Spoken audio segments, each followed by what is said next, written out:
श्रवण कुमार, एक दिन उसके मन में भाव आया कि मैं अपने माता पिता को तीर्थाटन कराएं। उसने बनाया, क्या बनाया? कांवर जैसा बनाया और कंधे पर बैठाया और चल पड़ा अपने माता पिता को तीर्थाटन कराने।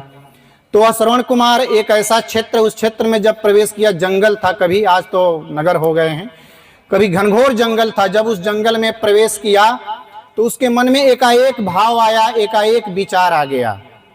विचार यह आया कि माता पिता अंधे हैं, पैर के तो लंगड़े नहीं हैं, ये पैर के लंगड़े नहीं हैं, पैर से चल सकते हैं, लेकिन इनको जरा सा भी दया नहीं है, कितने निर्दयी हैं, मेरे कंधे पर सवार होकर चल रहे हैं। और उसने कह दिया कि आप लोग पैदल चलिए, भगवान ने आंख नहीं दिया तो पैर तो दिया है।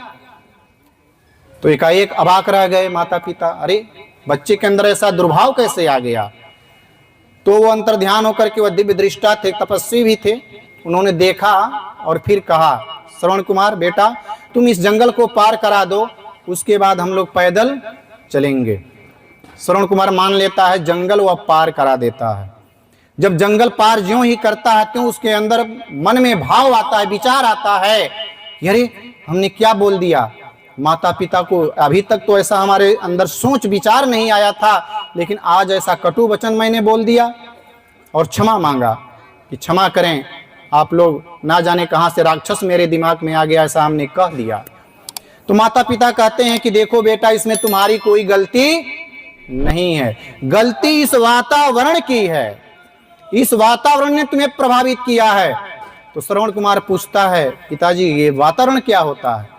तो उसने बताया, उनके माता पिता ने बताया कि इसी जंगल में एक खूंखार असुर रहता था।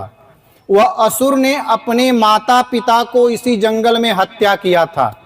वह असुर आज नहीं है, लेकिन उसके विचार आज भी पूरे अंतरिक्ष में फैले हुए हैं।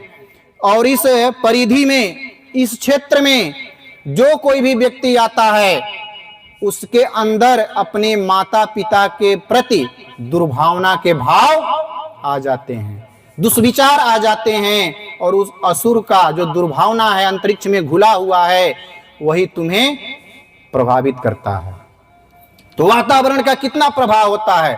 अगर हम लोग सोचते हैं, गलत सोचते हैं, तो हमारे तक सीमित नहीं रहता है, वो पूरे वायुमंडल में बिखर करके हमें, हमारे परिवार को, हमारे समाज को, हमारे देश को भी वह प्रभावित करता है।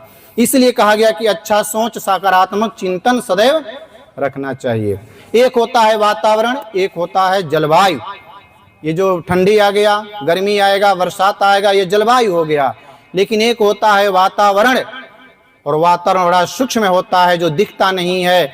उसका परिशोधन, परिमार्जन करने का विधा हमारे ऋषियों ने यह यज्ञ बताया। इस यज्ञ के माध्यम से इस वातावरण का परिशोधन होगा, परिमार्जन होगा, जिसके माध्यम से मनुष्य में देवत्व का उदय और धरती पर स्वर्ग आता हुआ चला जाएगा। जिस यज्ञ को कहा गया है यज्ञ वै श्रेष्ठतमं कर्म, जीवन का सबसे बड़ा, सबसे श्रेष्ठ कार्य है यज्ञ। क्योंकि यज्ञ सभी के कल्याणार्थ होता है, जिसमें कल्याण का भाव छिपा है, वही सबसे बड़ा कार्य होता है, वही सबसे बड़ा कर्म होता है।